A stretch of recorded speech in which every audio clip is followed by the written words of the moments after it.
like this weird competition of cool. You take a reef shot to the side of the head for a wave like that.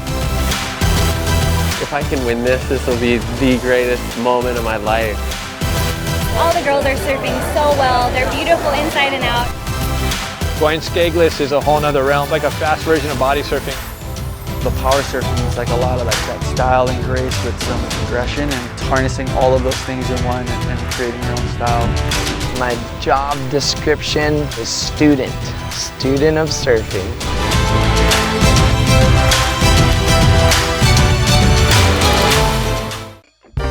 Board Stories Television is proudly produced in association with Freesurf Magazine. Subscribe today with the QR code or visit freesurfmagazine.com. Aloha and welcome to this episode where I'll be bringing it in. My name is Ezra Rodriguez with boss man Mike Latronic. Good morning. Thank you, Ezra. You know, I was thinking we should do something official to bring you in properly. That's why I had us meet here at the beach. All right. With our surfboards. All right. We're going to have a board meeting after. Woo, I love those. Yeah, got to make things official. And you know what happens at these board meetings, right? High-level stuff. Ooh. And we got some high-level stuff on the show with that young surfer from Maui. The young prodigy, Mr. Eli Hanneman, coming from the island of Maui. He had such a stellar amateur career, and now it's his first year on the big leagues, the tour. That's right. We're going to catch up with Eli. We're even going to talk to him about some of his sparring partners. So there's a lot of great action in this show. But first up, I think it's time for roll call. What do you think? Oh, I love it. Let's wet our gills, Mike. Board meeting! Board meeting. Have a good time. Just because Ezra's here, I might have to hang by. Oh, he's gonna get me on the cheater flag. Seriously, there's lies and lies too short for you and I to worry. 'Cause I'd rather be down at the beach in time for the swell than stuck behind a desk of a 9 to 5 hell. Just take it easy. Take it easy. And have a good time. Just take it easy. Take it easy. And have a real good time. Just take it easy. Take it easy. And have a good time. Just take it easy. Take it easy. And have a real good time. Yeah, yeah, yeah.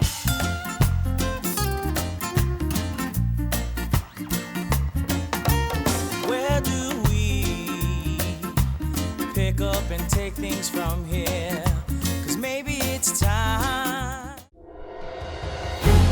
There are certain humans that gracefully play with or even seem to defy gravity.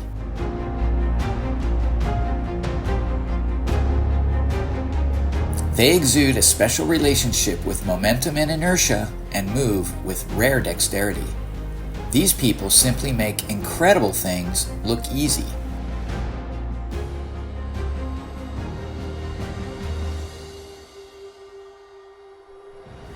It doesn't matter if we're talking about ballet, soccer, motocross, boxing, or any other sport. Although hard work, consistency, and technique play a major role, these naturally gifted athletes stand out. Eli Hanneman could throw a football with a perfect spiral at 4 years old.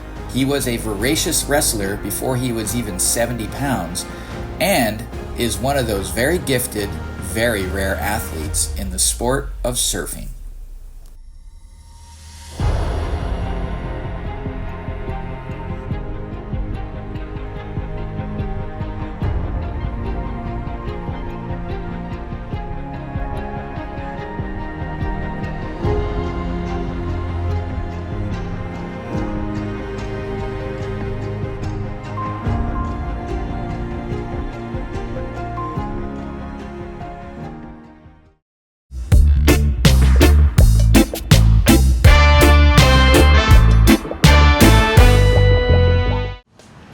Welcome back to Board Stories. I'm Mike Latronic for Ezra Rodriguez. Thanks for sticking with us through that little surf break. How was that? Thank you, Mike. Oh, working for Board Stories, board meetings, wetting the gills, living the lifestyle. You know, you got to keep up on the R&D, and I mean, other than you dropping in on me on that one, I was totally gonna get barreled. That was epic. He was late to the meeting. I burned him. You know, gotta keep up on the corporate fiduciary duties.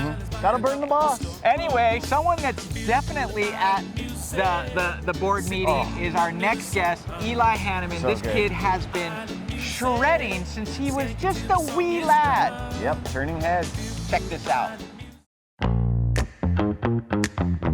Hanneman started turning heads and winning trophies around the very young age of 7 years old. He wasn't just a good young surfer. Eli was into advanced tricks and tail slides and such. He was special.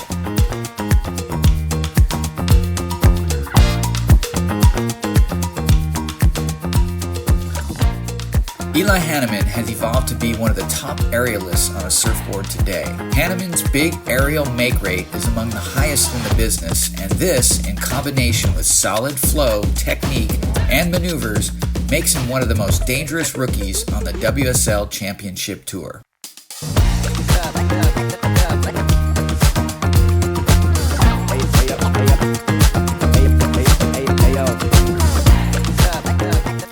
Eli's performances in waves of consequence like Sunset and Pipeline have been solid, and that's raising eyebrows from his peers and the pundits.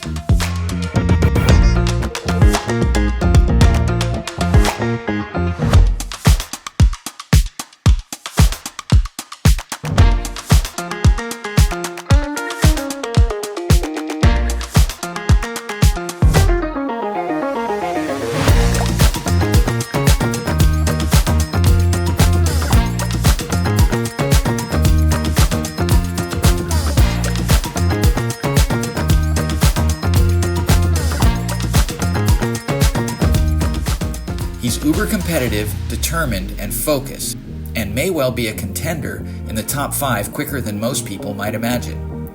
The kid's got serious game on the tour and in the ocean, but surfing wasn't his first love, yet. I think it got to a point where I started to realize that skateboarding is a lot more injuries and a lot more pain. Pain is a lot more common, especially when you're little and you're just going out riding little waves. So I think that was kind of the turning point for me, was understanding that surfing is just so special in its simplest form, just kind of going out in the water and you know, just having fun on a piece of foam. It's, you know, that's kind of the core of what it comes down to, and that's still to this day, I think, what I love so much about it is just the simplicity and the freedom.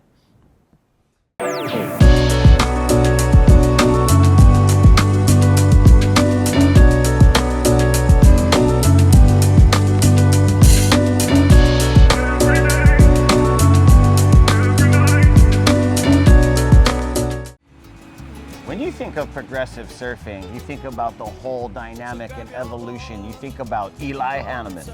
I do think about Eli Hanneman. Actually, I edited these segments, so I think about him a lot. This kid is on fire.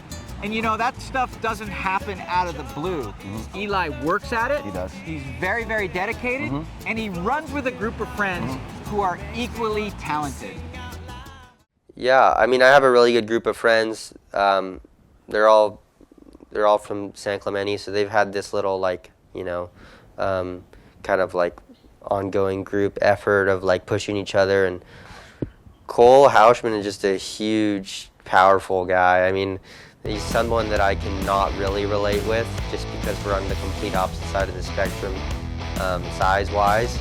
But I think he is a good person for me to kind of compete or, you know, like push me, because you have to be able to beat anyone, and you know, no matter how big or small they are, anyone can do it. So it's been cool to be able to, you know, have all these different friends that have different skill sets.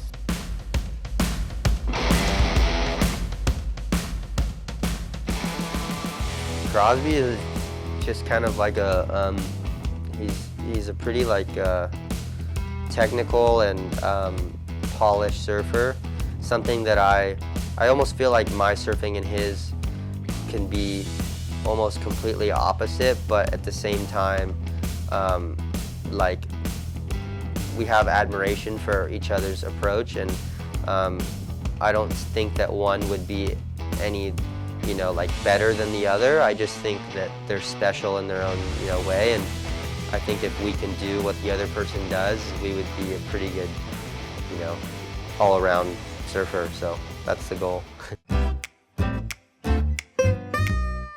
He kind of balances it out for me in the group of California boys, because he's not 6'4", so it's a good, it makes me feel a little bit more like a regular size human. He's just really passionate. I think he brings the energy and the speed and the grit to the group, and he's a great surfer, and he's taught me what it's like to really push for something that you really care about, and he wears his heart on his sleeve, so he definitely is the most passionate one of the bunch for sure.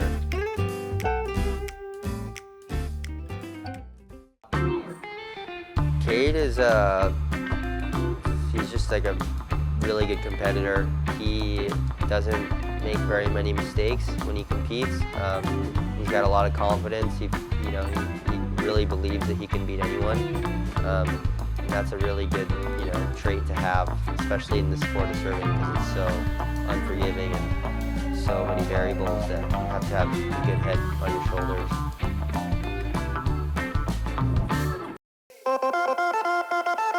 Yeah, Griffin's a special guy. He just loves to have fun. He's just like, you know, don't get me wrong, he definitely like knows when to like get serious and really put his energy into what he does. But he keeps it fun, he keeps it light, and I feel like he uses that to his advantage, because it's easy to get too serious and kind of just, you know, like, especially for me, I'm someone who tends to keep to myself. But to be around someone like him kind of lightens the mood, gets everyone in a, you know, good mood, and gets everyone smiling, and he's really good at what he does as well, so it's a good combo. Nowadays, with all this high-level progressive surfing, Eli Hanneman and his peer group do understand the risks and the dangers and the heavy wipeouts that come with it. The ocean part of it kind of came later, once I started to understand like how crazy it really is to be surfing. I felt like I would get hurt way less surfing because it's more forgiving. You fall in water instead of on concrete, and so that could also tie into the freedom aspect of it, because unless you're out surfing big dangerous waves, like there's a lot more you could put on the line without having to worry about injury until you get at a higher level and you're, you know, doing more you know, bigger airs, bigger barrels, bigger turns. Then you start getting into the, you know, risk factor. But as just basic surfing, going out and riding a wave, there really isn't much risk. I mean, unless you're over, you know, shallow water or anything, but like generally it's pretty harmless, and that's what drew me in.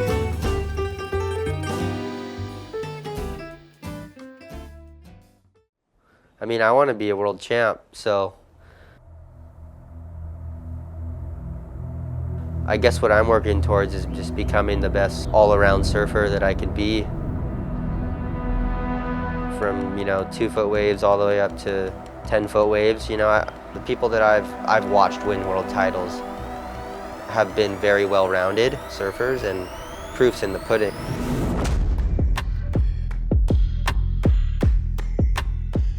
You know, you have to be good at airs, you have to be good at barrels, you have to be good at turns, you have to do it all. If you can't do them all, then you have to be really, really good at one thing. And you have to get, you know, the waves that work in your advantage to be able to do what you do.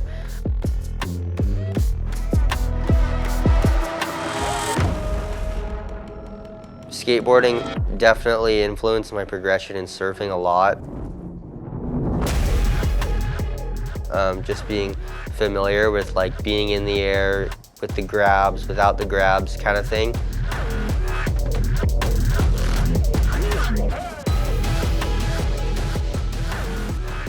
How you think about when people learn a new language, like, oh, are they comparing it to their first language, or are they fluent to the point where they don't think about their first language anymore? It's kind of like a, I don't know, it's like a parallel that you have to get to.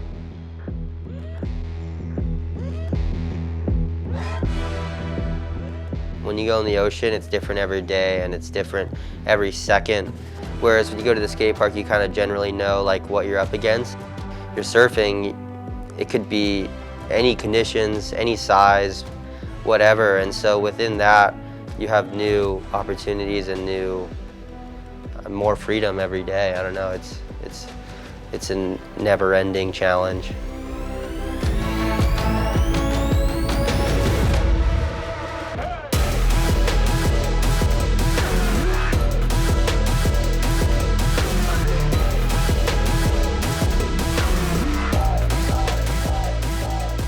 Because I was so much more, I felt at the time naturally gifted at skateboarding, and it came so much easier to me. I kind of didn't enjoy surfing because it was just so much harder to learn and there's so many more variables. But I remember the first time I ever like pumped down the line and got some speed on the wave. And I remember I'm sure it wasn't anything crazy, but to me it felt like I was flying on the wave. And I remember coming in and telling my dad about it, and he was like, yeah, no, I saw you doing that, like, that's what we've been working on or whatever. And it was kind of that moment of like achieving something and like, progressing. For me, I'm someone who's extremely, like competitive with myself, like, or kind of have high expectations. And when I achieve something, it kind of motivates me to keep going, to like get that, satisfaction again. And that's still what's driving me today. It's got a musical song called the Dancehall Queen. Yes, sir. Lights out on the stage. You know that. This is Darren, she's a real mad spider. Jason, talk to them, sir.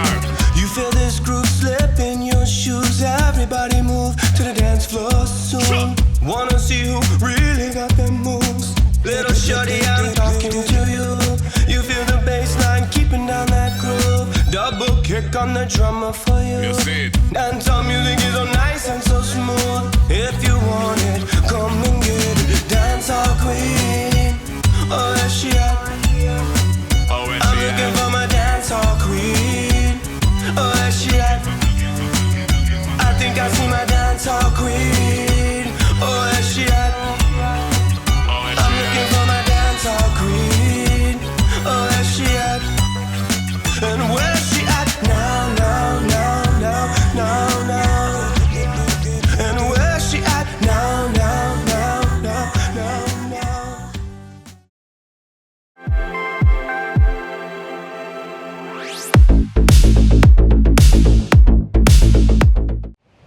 Hey, welcome back to Board Stories. I'm Mike Latronic. I've been watching Eli Hanneman surf since he was really just about 8 years old. He is so talented. But he's also grown up to be a very cerebral and strategic competitor. I can tell you, make or break, this young man does not like to lose. Yeah, it's an interesting evolution of the journey that I'm on, and as you reach these milestones, like for example, qualifying for the World Tour, it's kind of this leering thing over your head since from a young age, like, oh, I want to qualify for the World Tour. You don't realize that it doesn't just stop when you get there. Like, oh, I made it, it's all good. Like, it's all, I'm just riding off into the sunset. It's like, once you get there, then it's like, okay, now it's like twice as hard to be where you're at and stay there. So that's kind of the interesting thing about just having goals and not reaching them. Reaching them is, no matter what, you're always just going to be chasing. So it's something I'm learning to navigate, because you can't just, never be satisfied, because then you're not happy, and that's really all that matters. So finding the balance between like, okay, working hard and appreciating, and keeping the hustle going.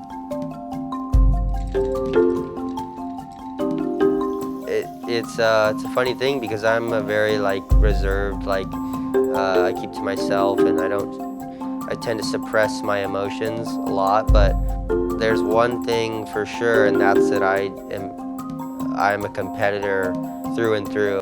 whether it's, you know, a battle within myself or a competitive thing with my peers or just, you know, someone that I feel like has beaten me in the past, is I'm very competitive and I'll do anything to kind of like win. But that doesn't always align with the way that people see me as a person, personality-wise. So it's a funny thing because you learn a lot about yourself as you compete more and more. I'm not happy unless I'm succeeding, or I'm not happy with my ability unless I feel like I'm succeeding. So there's kind of two ways to look at it, and it's easy to get caught up in making everyone else happy, but like really what matters is what drives you to be or get where you want to go, kind of thing. You need a reason to believe that you deserve to succeed and not the guy that you're against, you know? So I've kind of just learned to focus on what's important to me. Like you were saying, when you turn heads or when people are starting to look at you and, you know, wonder like, oh, what's his future look like? Is he gonna continue at this rate? It's hard to like not get caught up in that and be like, oh, like I gotta do this so that other people keep talking about me or keep looking at me or keep, you know, like investing their like whatever energy into me, even sponsors, that kind of thing. So for me, it was kind of just finding that like what drives me, finding what matters to me, finding like what is important. If you don't have your, you know, self-motivation or self-drive, it's hard to just be like working for other people and just kind of being like, oh, I want to make sure I keep my Instagram followers, I want to make sure I keep my sponsors. Because what really matters is like, okay, how do I achieve what I want to do or what's important to me? If you do that and you have a healthy, you know, expectation for yourself, you'll make everyone else happy as well. There's a fine line between being yourself and kind of like, okay, like this is mine, not yours. Like this is, I deserve this, not you, kind of thing. Because it's a very cutthroat sport and there's so many things that you can't control in surfing.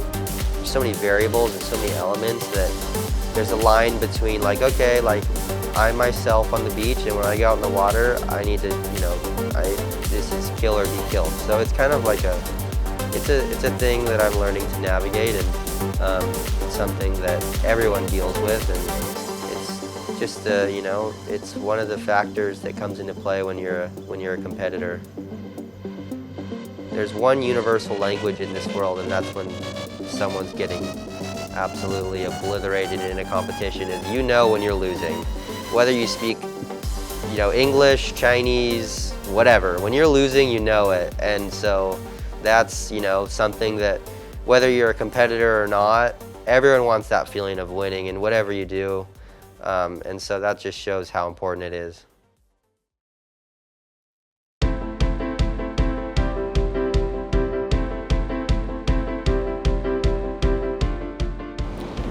That is a wrap for Board Stories TV. Mike Latronic for Edgar Rodriguez, and a little bit of corporate raiding going on out there. Just like I